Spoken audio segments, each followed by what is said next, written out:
positions, including a role in which he implemented a new computer-aided design technology that resulted in savings of more than $2 million.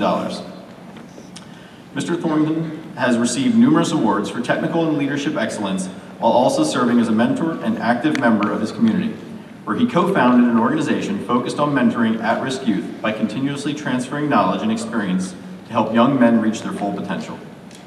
Today, Mr. Thornton will talk to us about building innovators today to better serve tomorrow. Please join me in welcoming Mr. Andre Thornton.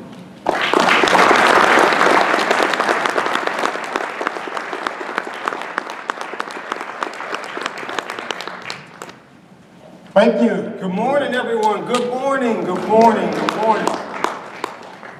I'm so excited to be here. You all are the most important people in this world, in my opinion. You have dedicated your lives to serve others by developing them. That's amazing. I want to give you a round of applause for that. And the reason I'm so excited about that is I share that passion. Here recently, look, clicker. Good luck with this. Thank you. Sorry. Thank you, Ben.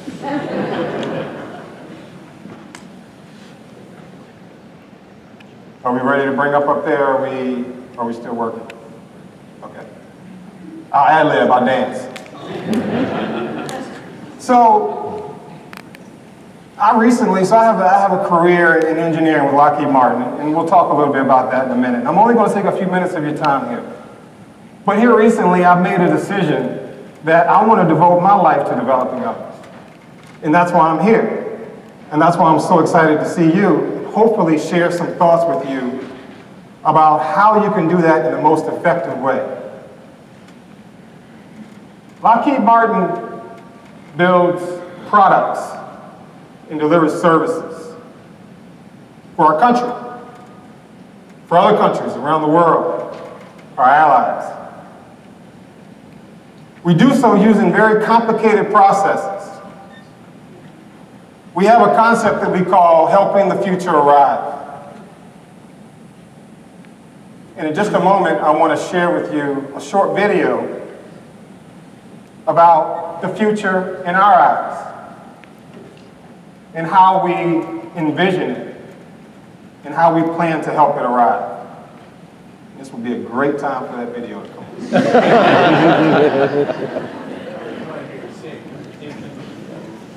Nobody knows.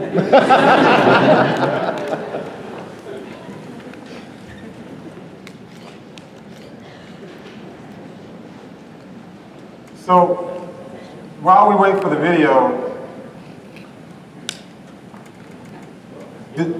does anyone here talk about the future with your students? Sure. Raise your hand if you talk about the future with your students. Do your students get excited when you talk about the future and the role that STEM plays in it? Do they feel the ownership of creating that future? Because they really do have that response. I see some head shaking no.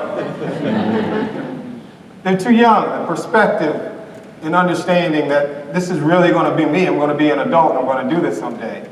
It's kind of hard. It's kind of hard to imagine being so young, that you're going to be the adult in the room. You're going to be making the decisions. But when we get them excited about the future that they're going to create, it has a tremendous effect. I've seen it happen firsthand. I've watched it happen with me. I started as a very young person, as you can imagine. Wanted to leave my dent on the future, saw it as something that was out of reach. But I figured, why not? I'll try it, and I'll give engineering a shot. So I found myself in engineering school. But before that, I found myself taking some really hard math and science classes.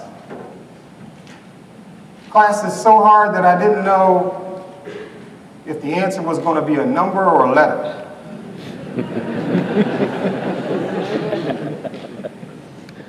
And then when I got to college, the problems got even more complicated, but now we were adding different pieces of math. We were adding algebra and calculus together to find solutions to problems. And I didn't know it was going to be so difficult, but I also didn't realize that what I was learning before that was preparing me for a career, potentially, and understanding in college what engineers do. So all that was great. And then something really interesting happened. I graduated. And I had to go find a job. Anyone here ever been on an interview? So when you go on an interview, at least for me, it's not a written exam, and it's not multiple choice. And they aren't looking for exactly an answer that's a number or a letter. They're asking questions about how I behaved in the past. So I got to this point of an interview. It was a test. But it wasn't written a test. It wasn't a written test. It was a behavioral test. And they wanted to see how did I act in addition to how much I knew. So fortunately, I passed this test. And I was brought into Lockheed Martin in 1998.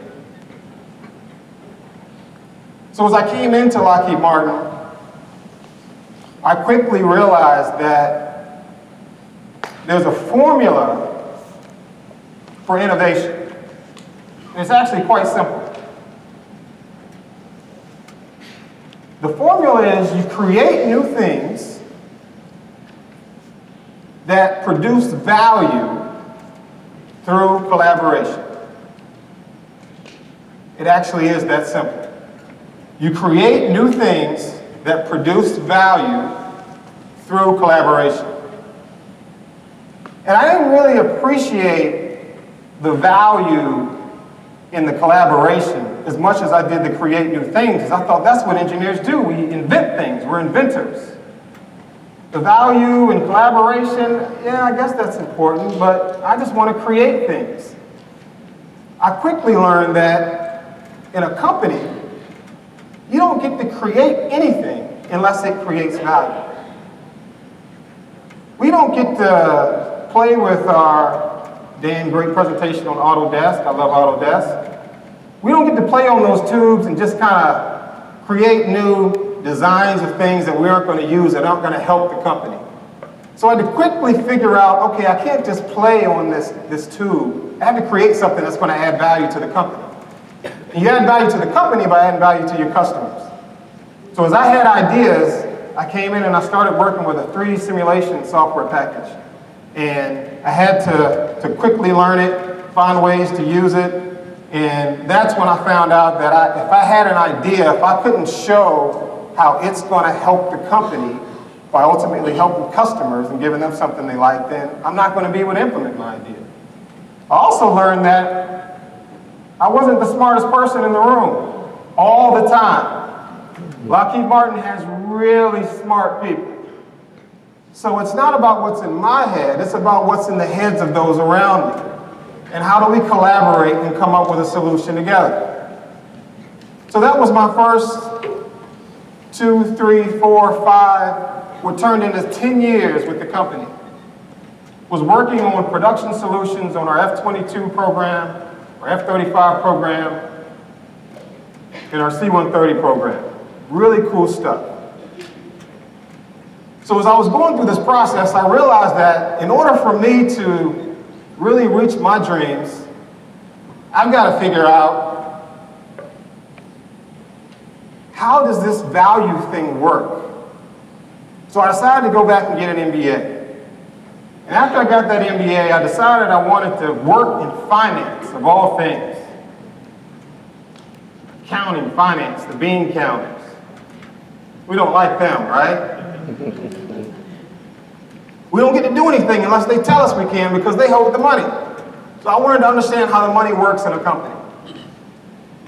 I was very fortunate to land my next job in a group called Business Ventures. And in Business Ventures, what we did is we put together business deals to sell aircraft. So I was basically, it was kind of cool to say, an aircraft salesman. And the cost of an aircraft is very high. So we got to work with some very expensive deals. And I can remember we worked the deal and we came up with a price for a customer after a year of negotiation. And the price that we gave them was 30% too high, which they quickly let us know. So how do you have a year of negotiation and conversation about a solution and you come in with a price that's 30% too high?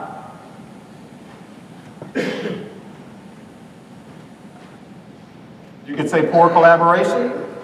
You could say we didn't understand value.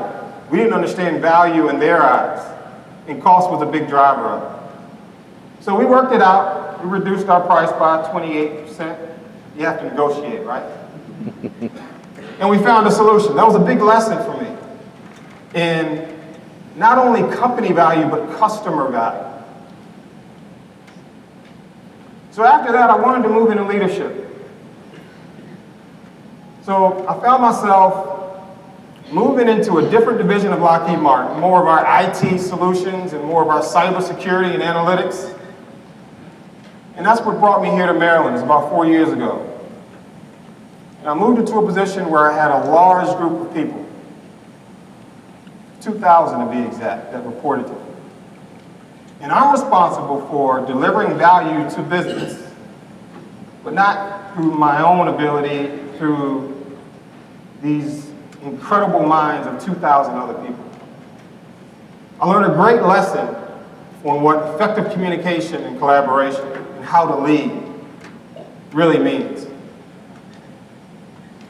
So we were able to restructure our entire organization into a capability matrix and delivered exquisite value to the company.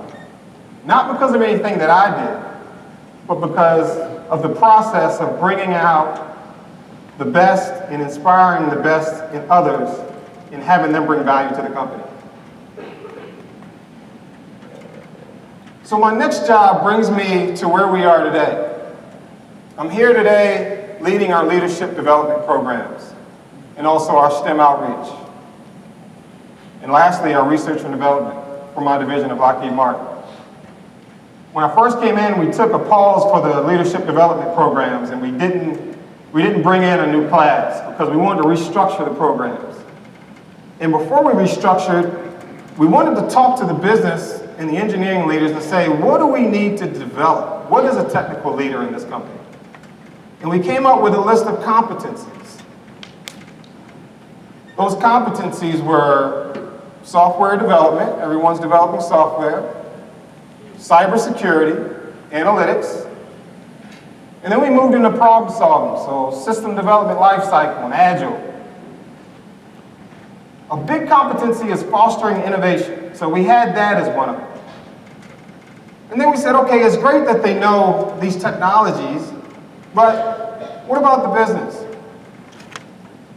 So we said we wanted to have them learn what business management is. What are the financials of the company? It's important. If you're working on a technical solution and you don't know if it's helping the company financially, you don't know if you're adding value. We said we want them to be able to develop business cases so that they can prove that they have a good idea. They can show the return on investment. We also said we want them to know how to capture new business, how to work with a customer and understand a customer's requirements, and then deliver a solution that meets those requirements. In addition, so if say you have a great solution, you have a lot of value added, but you can't explain it to anyone in a way that they understand. So we want them to become effective communicators. We want them to know how to build relationships with others so that they can collaborate, because it's not going to be their solution alone, it's going to be solutions of the team. And lastly, we wanted to make sure that they had integrity. Because if we don't have integrity in what we do, as a business, we will fail. So with this list of competencies, we had a grouping, if you will. And the grouping was, the technical was technical expertise. The business ideas and competencies were business acumen. And then lastly, the social, what we called acumen, were the more, how do you collaborate with others? And we actually designed our entire program around these three areas, which was really important. Because now we can say, what is it we're trying to develop? We're trying to develop someone that understands business management, someone that knows how to put a business case together. How are we going to teach it to them? We're going to send them to a class on business case development. We're going to align them to a mentor. We're going to have them work in their rotation, because they move from job to job, and make sure that they get experience creating an innovation and selling that idea to their management. We're going to have them work on special projects as a team, as a virtual team. We have folks in the UK and Australia and the US. How do you work across the team? Very important. And these elements, we decided, are so important that we want to measure them. So we came up with a rubric for each competency. And we measure you a level 1 through 5. 1 being a novice, 5 being an expert. And the first thing we did is we had them come in and self-assess. How good do you think you are in these competencies? How many think they self-assess really well? How many think they self-assess just okay? How many think they self-assess poorly? We found that for technical, they were pretty strong. And actually for social, they were just as strong. But for business, they lacked the understanding of how the business operates. So think of it as a group of very talented individuals that are working really hard and coming up with really great things, but at the end of the day, the company can't use it. So we decided it was even more important that we focus on their business acumen, in addition to the technical and the social. And we put in place this program to manage those things. So as we were going through this process of developing the competencies and putting together a rubric to measure them and having them self-assess, and now we're tracking their development as they go through this 2 to 3 year program, we realized that, hey, why do they have to wait until they get to Lockheed Martin to start learning these things? So we developed a list of competencies for the collegiate level and for K through 12 that align to each of the technical, business, and social competencies that we're looking to create. And when we go out and do STEM outreach in our community, we're teaching these competencies to youth, because it's very important that they learn them so that when they come to us, they have a baseline. And the reason that's very important, Lockheed Martin is a company of roughly 120,000 people. In 5 years, 50% of our workforce is eligible to retire. Wow. I'm a Generation Xer. Unfortunately, there's not that many of us. We're counting on the millennials to backfill. So if you take, charts. So we can just walk through these. So I will go through a couple of them quickly. If you take 50% of 120,000 really smart people that have worked at a company for 40 years, because most of them have worked their entire career, and they leave, and you now have a group of 22 to 30-year-olds up to 40 that are new to this industry. First of all, we aren't graduating enough to backfill. And second of all, how do you accelerate their development so that the business can continue to run? So we decided development early is not only a great thing to do, it's critical. We have to do it. It's the only way we can make the future arrive. Click forward. And at Lockheed Martin, helping the future arrive is what we do.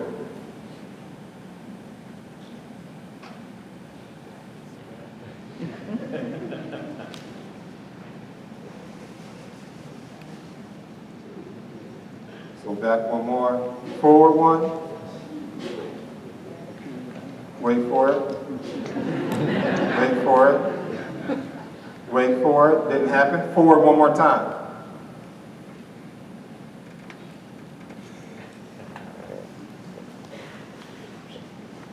You're doing a great job up there.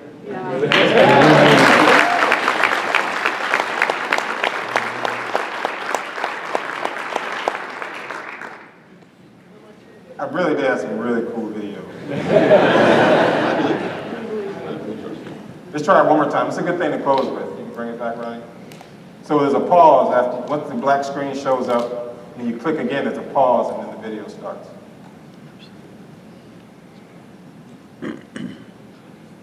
Go back to the link to the left. And then forward.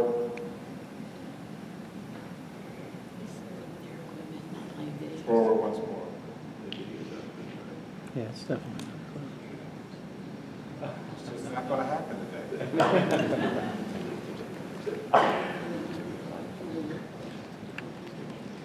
I can't close better than that video, you guys. It's really good.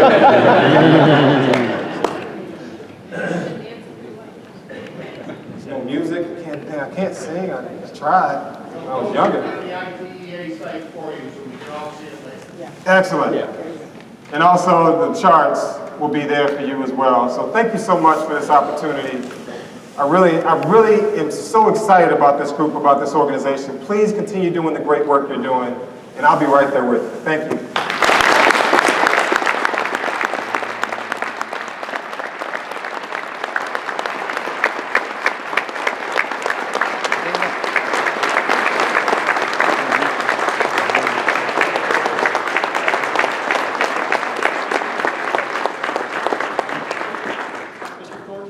Thank you. Mr. Thornton, thank you for taking the time to share your experiences with our attendees. Please accept this ITEEA Recognition of Professional Contribution plaque as a small token of our appreciation.